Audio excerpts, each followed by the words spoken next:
Ici, la voix de l'Amérique.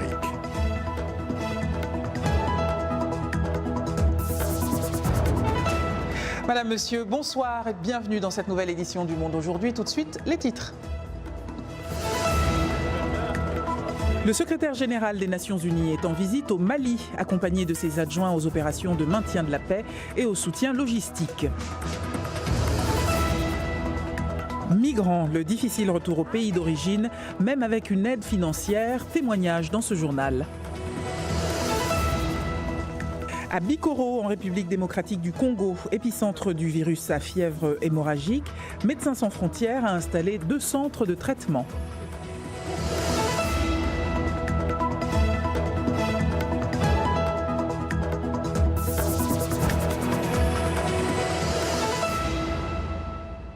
Bienvenue à toutes et à tous. La visite du secrétaire général de l'ONU au Mali touche à sa fin. Antonio Guterres était à Bamako, puis à Mopti, où il a apporté son soutien aux soldats de la paix de la MINUSMA à l'occasion de la Journée internationale des casques bleus. Irénée Hermanumbo.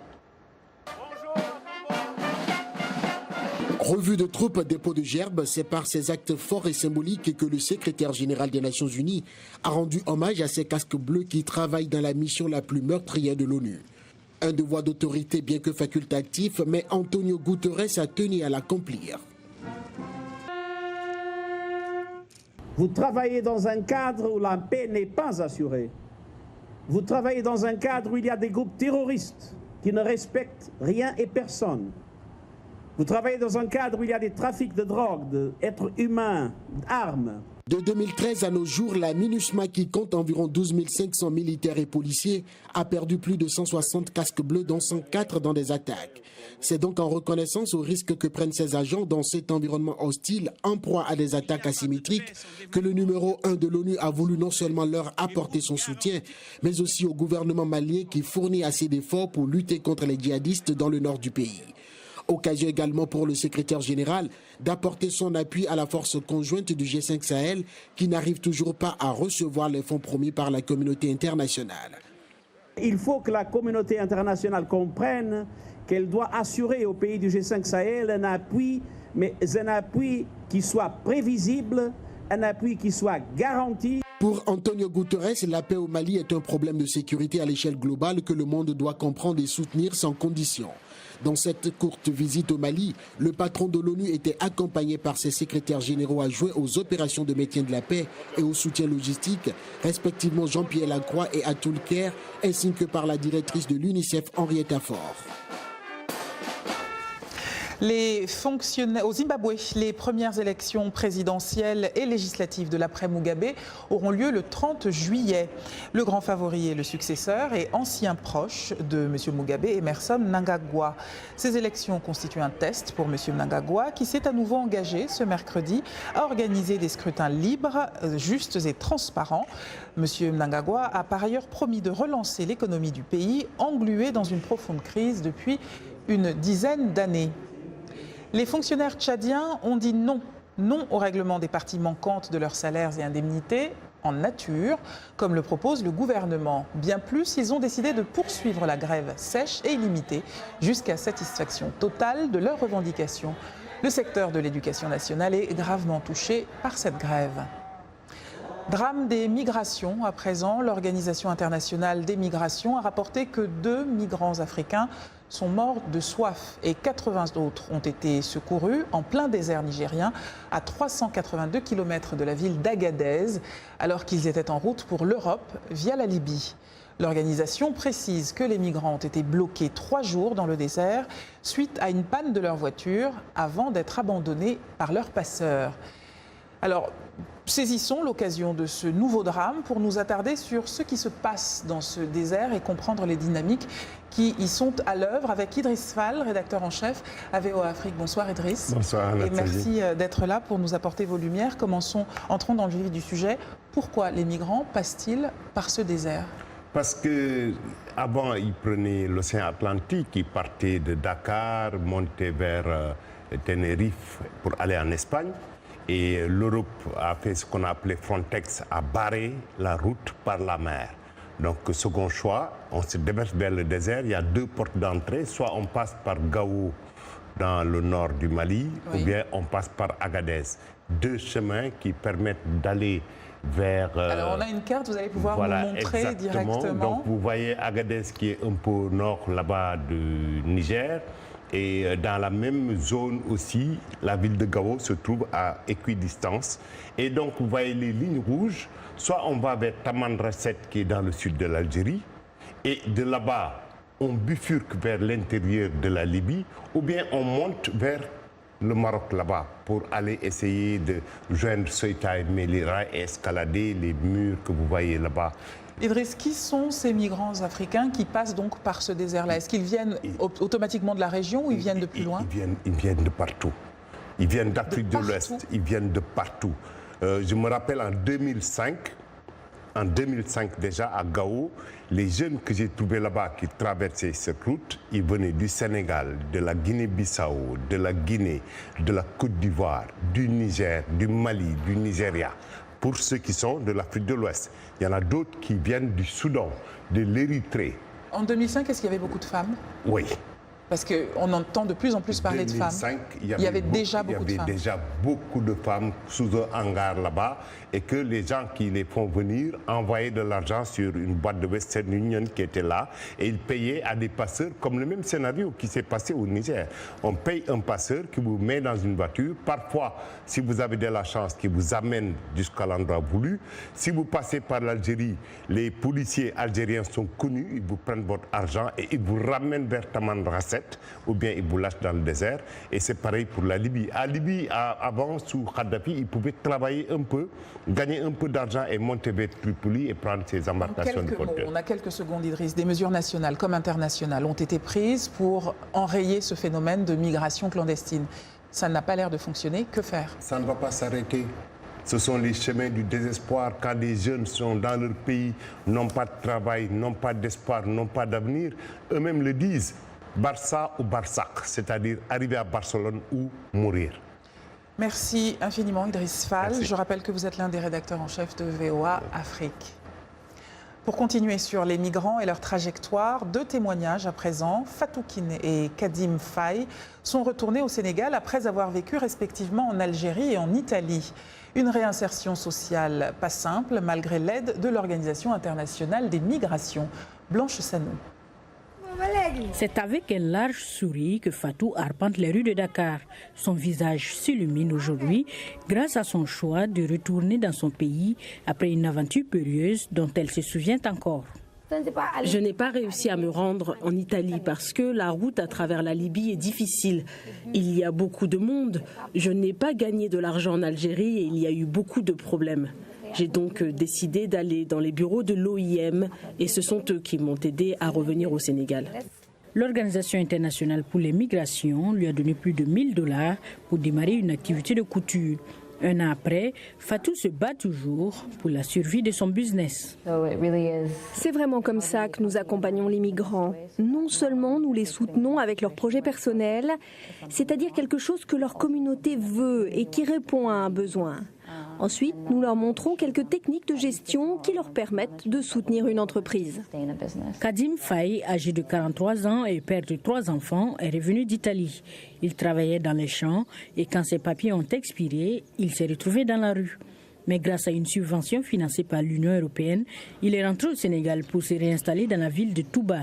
Lorsque je travaillais en Italie, je gagnais 1 000 € par mois. Mais ici, ce n'est pas encore un travail réel. J'ai un magasin de vente, mais ça ne marche pas. Les experts ont exprimé des préoccupations quant à l'efficacité de cette stratégie à long terme. En France, alors que Mamadou Gassama, jeune sans-papier malien, est célébré pour avoir sauvé la vie d'un enfant, plus d'1 millier de migrants ont été évacués ce mercredi lors d'une opération de police visant le plus gros campement de migrants à Paris. L'évacuation survient en pleine controverse sur un projet de loi Asile-Immigration qui suscite une vive opposition jusque dans les rangs du parti présidentiel. Un saut sur le continent, lutte contre le virus à fièvre hémorragique Ebola en République démocratique du Congo. La campagne de vaccination se poursuit. Médecins sans frontières a mis en place 2 centres de traitement à Bikoro, épicentre de l'épidémie. Récit John Lyndon. C'est ici à Bikoro une communauté rurale située dans une région reculée du nord-ouest de la RDC, que Médecins sans frontières a décidé d'installer ses centres de traitement. Bikoro, où 10 cas confirmés d'Ebola et 12 cas suspects ou probables ont été enregistrés. À ce jour, l'épidémie d'Ebola a fait pas moins de 25 morts dans le pays. C'est l'une des plus importantes depuis que plus de 11 300 personnes sont mortes du virus Ebola en 2014, en Guinée, en Sierra Leone et au Libéria. Ce qui change radicalement par rapport à 2014, c'est l'arrivée de ce vaccin candidat qui rentre dans une étude d'efficacité et qui a déjà prouvé en Sierra Leone et en Guinée son efficacité. Selon les chiffres du ministère congolais de la Santé publiés mardi, 5 personnes sur 12 sont mortes d'Ebola à Bikoro. Mais ici, les nouvelles ne sont pas que mauvaises.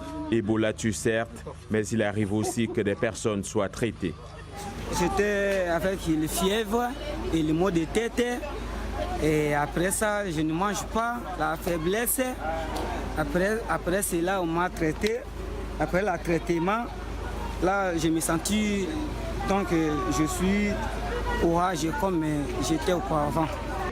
Le vaccin expérimental n'est toujours pas homologué, mais il s'est avéré efficace lors d'essais limités en Afrique de l'Ouest, notamment en Guinée.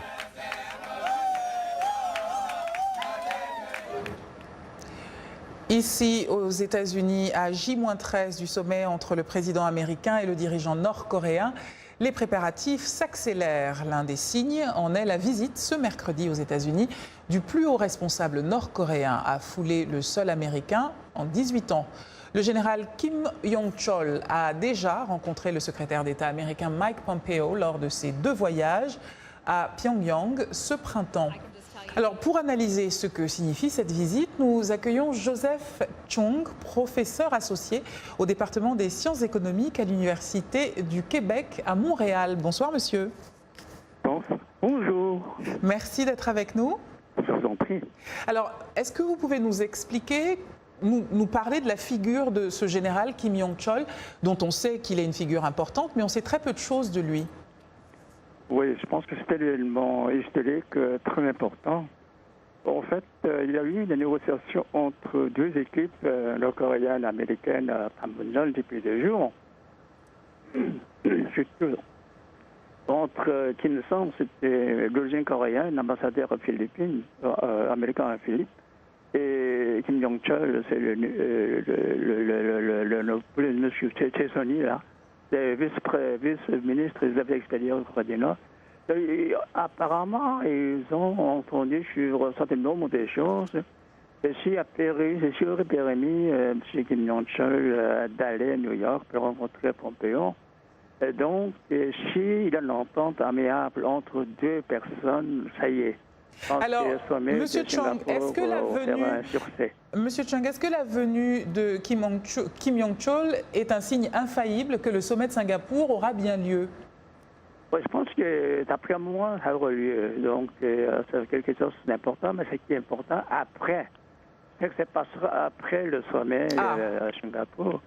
Il y a long chemin à faire parce que le Corée du Nord, c'est pas la Libye. Il y a beaucoup dans ces facilités nucléaires, à plus de centaines. Et on ne sait jamais combien de bombes nucléaires qu'on a là-bas. Donc, les négociations, c'est dur. Donc, je pense qu'il faut que les négociations s'assurent par succès. Alors, vous parlez de négociations. Elles ont déjà commencé. Est-ce qu'on a une idée de quoi M. Kim Yong-chol et Mike Pompeo se sont entretenus à New York? Ils vont discuter justement le nombre de facilités nucléaires en Corée du Nord. Et puis, les CIA américains, ils ont leurs informations. Les Corées du Nord aussi leurs propres informations. Mais ça, il se peut qu'il y ait une différence entre 2 ensembles de l'information. C'est ça le problème. Dans cette question réglée, c'est la confiance mutuelle. Si la Corée du Nord dit on a 100 bombes nucléaires, il faut le croire, mais il se peut que la Corée du Nord ait plus que ça, moins que ça. Merci, Monsieur Chung. Je rappelle que vous êtes professeur associé en sciences économiques à l'Université de Québec. Vous regardez Le Monde aujourd'hui en direct de Washington sur VOA Afrique.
Merci de votre fidélité au Monde aujourd'hui à VOA Afrique. Nous sommes en direct de Washington. Voici les titres de cette seconde partie.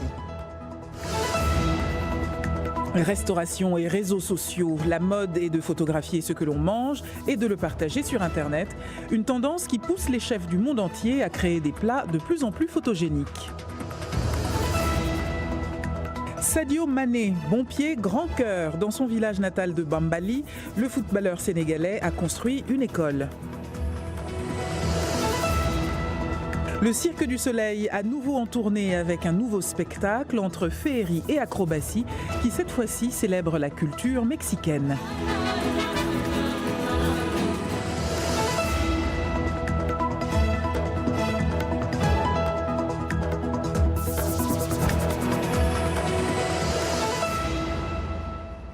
Place à Afrotech, la rubrique hebdomadaire, je vais y arriver, préparée et présentée par Arzouma Compaoré. Bonsoir Arzouma. Bonsoir Anna.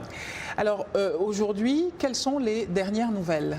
Alors on se tourne du côté de l'Hexagone pour parler de Vivatech Paris qui a refermé ses portes samedi dernier. Le salon Tech a cette année accordé une grande place à la tech africaine puisqu'il y avait une centaine d'entreprises du continent. Au dire de Maurice Lévy, initiateur du salon et ancien patron du numéro 3 mondial de la publicité Publicis, ce dont le secteur de la technologie en Afrique a le plus besoin, c'est du financement. En face des 22 milliards de dollars levés par des entreprises européennes l'an dernier, les startups africaines n'auraient levé que 560 millions de dollars. Alors c'est dans cette même idée que le président Emmanuel Macron a lancé l'initiative Digital Africa, un réseau mondial rassemblant les meilleurs talents de l'innovation numérique en Afrique, une initiative qui devrait permettre d'investir 76 millions de dollars dans les startups africaines. Chaque mercredi à Arzouma, nous avons droit à un focus sur quoi ou sur qui porte le focus aujourd'hui? Alors, il est né à Dakar, de parents originaires du Bénin. C'est en France qu'il a grandi, qu'il a passé son enfance. Il est diplômé de l'Institut national des sciences appliquées de Toulouse. Il est titulaire d'une maîtrise en robotique de l'Université de Coventry en Angleterre. En 2002, il remporte le concours national d'aide à la création d'entreprises de technologies innovantes et lance sa start-up MedTech la même année. Après avoir développé Brigitte, un robot destiné à la chirurgie orthopédique, sa société high-tech met sur pied en 2007 le robot Rosa, capable d'assister un chirurgien lors d'une intervention dans le cerveau. Rosa est ensuite homologué en Europe, aux États-Unis, au Canada et en Chine. La reconnaissance de son travail se poursuit en 2012. La revue canadienne Discovery Series le classe 4e inventeur le plus révolutionnaire, juste derrière Steve Jobs, Mark Zuckerberg ou encore James Cameron. Cet entrepreneur intrépide à la force de conviction hors pair ne s'arrête pas là. Ouverture de 5 filiales à l'étranger, introduction de la société en bourse, etc. En 2016, il revend MedTech à l'américain Zimmer Biomet, le leader mondial de la chirurgie orthopédique. Aujourd'hui, c'est vers un nouveau défi technologique qu'il s'est lancé, celui d'innover dans le domaine de la chirurgie mini-invasive à travers sa nouvelle société Quantum Surgical. Vous l'avez peut-être déjà deviné, notre focus de la semaine s'appelle Bertin Nahou. On avait effectivement deviné, il avait suscité énormément de fierté. Je travaillais à l'époque à Paris, je me souviens très bien. Pour finir, et là je retiens mon souffle, folie d'invention. Qu'est-ce que vous nous avez encore trouvé? Une prothèse, pas comme les autres. Le bras Luke, inspiré de la célèbre trilogie Star Wars, améliore l'amplitude des mouvements et peut facilement accomplir des tâches quotidiennes. Selon les fabricants, c'est la première prothèse entièrement intégrée avec une épaule, un coude et une main motorisée qui fonctionnent ensemble comme une unité. Elle permet 3 mouvements différents, ouvrir et fermer, ou tourner le poignet d'avant en arrière et enfin la troisième, fléchir et étendre le poignet. Une intervention chirurgicale appelée réinnervation musculaire ciblée permet une latitude de mouvement inexistante dans la plupart des prothèses. Alors, des progrès, Anna, qui nous sortent complètement des films d'action pour nous plonger dans le réel. Et qui nous laissent bouche bée. Revenez mercredi prochain, Arzouma Compaoré. Avec plaisir. Réseaux sociaux et gastronomie, on reste sur un sujet cher à Arzouma Compaoré, les réseaux sociaux. Mais côté gastronomie, vous l'avez sans doute remarqué, la mode quand on va au restaurant est de photographier le contenu de son assiette et de le partager sur Internet. La tendance influence les restaurateurs qui, partout dans le monde, créent maintenant des plats de plus en plus photogéniques. Ce reportage de Jésus Semen Oni est dit par Trésor Matondo. Les photos instantanées des menus continuent de dominer les médias sociaux et les restaurants du monde entier en prennent note.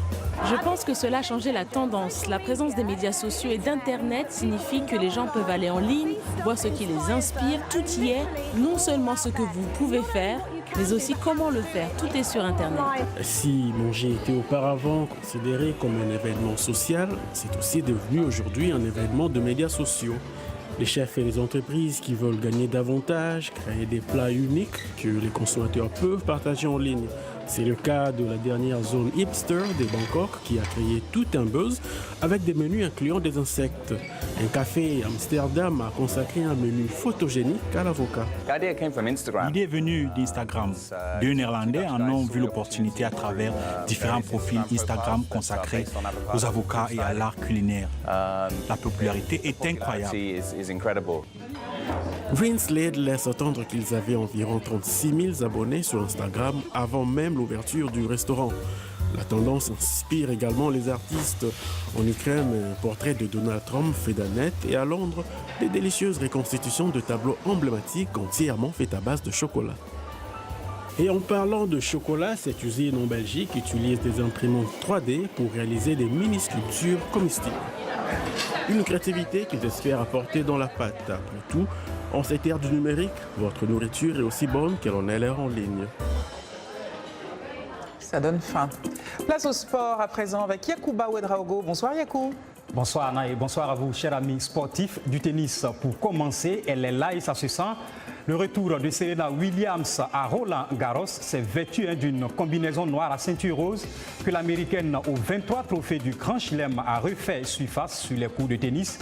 Une combinaison assez étrange mais gagnante puisque l'ancienne numéro 1 mondial s'est imposée 7-6, 6-4 face à la Tchèque Kristina Pliskova. Serena Williams, qui avait raté la dernière édition pour cause de grossesse, ne manque pas d'humour lorsqu'il s'agit bien sûr de sa tenue.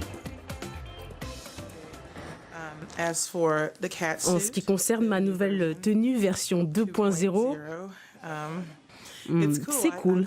Je l'appelle ma tenue d'inspiration Wakanda. C'est vraiment amusant.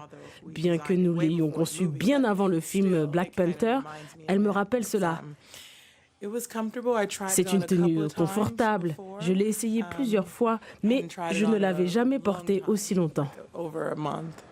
Sacré Serena, la balle ovale à présent. Le Kenya a été sacré champion en Coupe d'Afrique de rugby féminin à 7. La compétition a eu lieu à Gaborone au Botswana. Les Kenyanais ont battu en finale les Ougandaises 22-7 et conservent donc leur titre. Et comme bonus, elles se sont du coup qualifiées pour le mondial de leur catégorie. Éliminées en demi-finale par l'Ouganda, la Tunisie a pris la 3e place en s'imposant devant Madagascar lors de la petite finale. Et en match de classement des 5e et 6e places, le Sénégal a perdu devant le Zimbabwe. Du football pour terminer, Russie 2018 s'approche pour certains joueurs nigérians, mais s'éloigne par contre pour d'autres. Après avoir présélectionné 30 joueurs pour le mondial, l'entraîneur des Super Eagles, Gernot Rohr, a écarté 7 joueurs de sa liste après le match nul de lundi face à la RD Congo 1-1. Entre autres, le gardien Dele Adjiboy, le défenseur Stéphane Eze et le meilleur buteur du championnat local junior Lokossa ne feront pas le voyage en Russie. Par contre, les cadres comme John Obi Mikel, Victor Moses, Ahmed Moussa ou encore Alex Iwobi sont là. Les 23 joueurs retenus s'envoleront pour Londres pour défier l'Angleterre samedi en match amical. Merci Yacouba. Alors certains parmi les dieux des stades que vous nous présentez chaque soir ont à cœur de profiter de leur succès pour rendre un peu de ce qui leur a été donné. C'est le cas, je crois, de la vedette des Lions indomptables, Sadio Mané. Oui, Anna, en effet, parti d'un village Bambali, l'attaquant international de Liverpool et du Sénégal, Sadio Mané, fait aujourd'hui la fierté de tout son pays et particulièrement du village qu'il a vu naître à Bambali. L'étoile montante est présente dans le cœur comme dans les esprits. Suivez plutôt. De ce terrain sablonneux de Bambali en Casamance, village d'environ 2000 habitants, à 400 km de Dakar, au stade olympique de Kiev pour la finale de la Ligue des champions, que de chemin parcouru par Sadio Mané. Son cousin Malang Souane se souvient encore d'un jeune Sadio obsédé par le football. Sadio, chaque jour là. Sadio venait ici tous les jours s'entraîner. C'est pourquoi il n'est pas allé très loin à l'école. Parce qu'il était toujours là, s'entraînant quelle que soit l'heure. L'attaquant de Liverpool a quitté la maison lorsqu'il était encore adolescent, mais n'oublie pas son village natal. Mané y a financé la reconstruction de la mosquée. Mieux, il a engagé un projet d'une valeur de 270 000 $, environ 152 millions de francs CFA, pour la construction de 10 salles de classe qui devraient remplacer les abris temporaires. Je sais comment est-ce que j'ai commencé ce lycée, avec de très grandes difficultés. Si aujourd'hui on vient me dire que tout ton lycée sera construit, sera équipé, sera clôturé, et j'ai vu immédiatement que les réalisations ont commencé. Comme lui, tous les Casamançais souhaitent le meilleur à Sadio Mané, qui a rejoint les autres lions de la Teranga pour préparer la Coupe du Monde. Autre chose à présent, le Cirque du Soleil qui est de retour avec Lucia, un spectacle acrobatique qui emmène le public dans une célébration toute particulière entre féerie et acrobatie de la culture mexicaine. Dans ce reportage dit par Salwa Jafari, Jacopo Luzzi de la VOA nous emmène dans les coulisses de l'un des cirques les plus appréciés au monde. Lucia, contraction de syllabes des mots espagnols luz, lumière, et lluvia, pluie, deux éléments qui sont au cœur même de la création de ce spectacle inspiré de la culture mexicaine. Mexico, sa grandeur, sa lumière, sa musique et ses traditions, toutes ces facettes de la culture vous emportent dans un tourbillon de couleurs et pourtant, sur scène, il n'y a pas que des Mexicains. Dans le spectacle, il y a des Russes, des Polonais, des Français, des Américains, des Mexicains, des artistes colombiens.